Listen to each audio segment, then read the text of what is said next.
মোবাইলে আপনি খারাপ ভিডিও আসা বন্ধ করবেন কিভাবে? একটা ভাই তার ফোন আমার কাছে নিয়ে এসে বলে তার ফোনে নাকি 18 প্লাস ভিডিও অর্থাৎ খারাপ খারাপ ভিডিও আসতেছে এবং তার বাসায় ছোট ছোট বাচ্চাও আছে। তারা যখন মোবাইল ব্যবহার করে তখন নাকি এরকম ভিডিও তাদের সামনে চলে আসে এবং পরবর্তী সময়ে তারা কিন্তু সার্চ দিয়েও কিন্তু এই ভিডিওগুলো দেখে। তো এখন বিষয় হচ্ছে এই প্রবলেমটা কিন্তু শুধু সে ফেস করছে এমনটা না, এরকম অনেকেই রয়েছে যারা কিন্তু এই অহরহ এই প্রবলেমটা ফেস করতে থাকে। তো আজকে আমি এমন 3টা সেটিংসের সাথে আপনাদের পরিচয় করে দেবো যে সেটিংসগুলো যদি আপনি আপনার ফোনে করে রাখেন তাহলে কখনোই কিন্তু এরকম 18 প্লাস কন্টেন্ট বা খারাপ ভিডিও কিন্তু আসবে না। আর আপনার বাসায় যদি ছেলেমেয়েরাও থাকে তারা যদি ফোনে সার্চ করে এগুলো সার্চ করে কখনোই কিন্তু এগুলো পাবে না। তো কিভাবে আপনি অসাধারণ কাজটা করবেন বা কিভাবে আপনি এরকম ভিডিও আসা বন্ধ করবেন, চলুন আমি সরাসরি দেখে দিচ্ছি। আর একটা ইম্পর্টেন্ট ভিডিও প্রতিনিধি পেতে চ্যানেলটা সাবস্ক্রাইব করে সাথে থাকবেন। তো চলুন তাহলে মূল ভিডিওটি দেখে নেওয়া যাক। তো ফার্স্টে আপনার ফোনে ডাটা অথবা ওয়াইফাই অন করবেন, দেন আপনার ফোনের গুগল ক্রোম ব্রাউজার অ্যাপসটা আপনি ওপেন করবেন, কারণ গুগল ক্রোম ব্রাউজারে অনেকেই কিন্তু এখানে সার্চ করে থাকে বা অনেক কিছু দেখে থাকে, ঠিক আছে। তো এটা ওপেন করার পরে আপনি যেটা করবেন, উপরের দিকে দেখবেন 3 ডট একটা আইকন থাকবে, আপনি ওখানে ক্লিক করে দিবেন। ক্লিক করার পরে নিচের দিকে দেখবেন যে সেটিংসের একটা অপশন থাকবে, আপনি সেটিংসে ক্লিক করবেন। সেটিংসে যখন ক্লিক করবেন, ক্লিক করার পরে নিচের দিকে একটু স্ক্রল করলেই আপনি দেখতে পাবেন লেখা থাকবে প্রাইভেসি অ্যান্ড সিকিউরিটি লেখা থাকবে। প্রাইভেসি অ্যান্ড সিকিউরিটিতে আপনি ক্লিক করে দিবেন। তারপরে আবার একটু নিচের দিকে স্ক্রল করবেন, স্ক্রল করলে আপনি দেখতে পাবেন যে লেখা থাকবে ইউজ সিকিউর ডিএনএস লেখা থাকবে। দেখেন ইউজ সিকিউর ডিএনএস, আপনি এই অপশনে ক্লিক করবেন। এখানে ক্লিক করার পরে এখানে দেখবেন দুইটা অপশন থাকবে, তার মধ্যে চুজ অ্যানাদার প্রোভাইডার লেখা আছে, আপনি এই অপশনটা আপনি ক্লিক করবেন। ক্লিক করার পরে কাস্টমাইজ লেখা আছে, এখানে আপনার ডান পাশে একটা আইকন রয়েছে, অ্যারো আইকন, ঠিক আছে, আপনি এখানে ক্লিক করবেন। এখানে যখন ক্লিক করবেন, ক্লিক করার পর দেখেন ক্লিন ব্রাউজিং ফ্যামিলি ফিল্টার লেখা আছে। আবার বলি, ক্লিন ব্রাউজিং ফ্যামিলি ফিল্টার, আপনি এখানে এটা সিলেক্ট করে দিবেন, ঠিক আছে। তারপর আপনি এখান থেকে ব্যাক করবেন, এটা কিন্তু একটা সেটিংসের কাজ হয়ে যাচ্ছে। তারপর এখান থেকে ব্যাক করার পরে আপনি আরেকটা অপশনে যাবেন, সেটা হচ্ছে এখান থেকে আরেকটু ব্যাক করবেন, ওখানে আপনার 3 ডটে ক্লিক করবেন উপরে। দেখেন এখান থেকে লেখা আছে হিস্টোরি, আপনি স্টোরিতে ক্লিক করবেন। স্টোরিতে ক্লিক করার পরে এখান থেকে আপনার যে গুগল ক্রোম বাজারে আগে যেগুলো সার্চ করা ছিল, অনেক সময় সার্চ স্টোরিগুলো কিন্তু নিউজ ফিডে চলে আসে বারবার। তো এরকম যদি ব্যাড কন্টেন্ট যদি কখনো সার্চ করা হয়ে থাকে তাহলে এটা আপনি ডিলিট করে ফেলবেন, ঠিক আছে। যেমন ডিলিট ব্রাউজিং ডাটা, এখানে ক্লিক করবেন।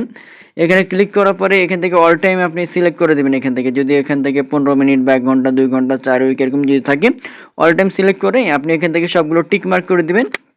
তারপরে নিচের দিকে ডিলিট ডাটা আছে, এখানে ক্লিক করলে কিন্তু ওগুলো সবকিছু রিমুভ হয়ে যাবে, ঠিক আছে। তারপরে আপনি যেটা করতে পারবেন, এখান থেকে আমি একটু ব্যাক করি, ব্যাক করার পরে আবারও 3 ডটে ক্লিক করবেন। ক্লিক করার পরে হচ্ছে এবার হচ্ছে ডিলিট ব্রাউজিং ডাটা, মানে হিস্টোরি ডিলিট ব্রাউজিং ডাটা, এই দুইটা অপশনগুলোতে আপনি ক্লিক করে করে এখান থেকে আপনি মোর অপশনে যদি ক্লিক করেন, এখান থেকে কিন্তু আপনি দেখেন এখান থেকে অল টাইম সিলেক্ট করার পরে নিচের দিকে ডিলিট করে ফেলতে পারবেন। তো এখানে যখন ডিলিট করা হয়ে যাবে তারপর থেকে কিন্তু আপনার এখানে কাজ শেষ, ঠিক আছে। এখন থেকে আপনি যেটা করবেন, এখন গুগল ক্রোম বাজারে কিন্তু আপনার যদি সার্চ করা হয় কিন্তু আসবে না, ঠিক আছে। ওরকম ব্যাড কন্টেন্ট যদি সার্চ করা হয়, খারাপ ধরনের ভিডিও যদি সার্চ করা হয়, কিন্তু ওগুলো কিন্তু কখনোই কিন্তু আর আসবে না। আপনি এটা ট্রাই করে দেখবেন, দেখবেন যে কখনোই কিন্তু ওগুলো আসবে না।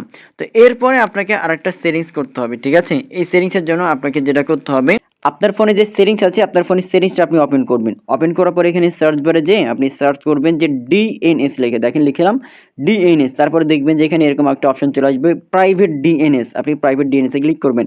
অনেকের ফোনে কিন্তু এই ডিএনএস অপশনটা থাকবে, আবার অনেকের ফোনে কিন্তু থাকবে না। যাদের ফোনে থাকবে না তারা এটা করার প্রয়োজন হবে না, আর যাদের ফোনে এটা থাকবে তারা অবশ্যই এটা আপনি সেটিংসটা করবেন। দেখেন প্রাইভেট ডিএনএস এ যদি আমি নিচের দিকে আবার লেখা আছে প্রাইভেট ডিএনএস, আপনি এখানে আবার ক্লিক করবেন।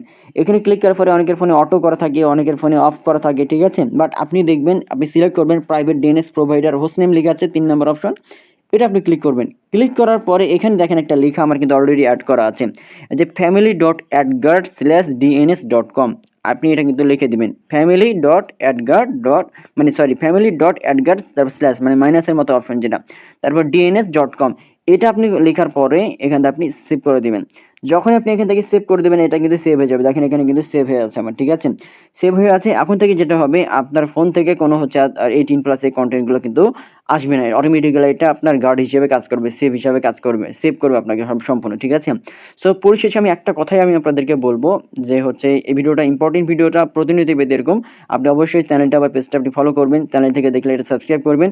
আর অন্যরা যেন ভাই ভিডিওটি দেখে উপকৃত হতে পারে, আপনি অন্য ভিডিও শেয়ার করেছেন কিনা জানি না, তবে এই ভিডিওটা একটু বেশি বেশি শেয়ার করে দেবেন, যেন সবাই এটা দেখে ভাই উপকৃত হতে পারে, কাজে লাগাইতে পারে। ধন্যবাদ।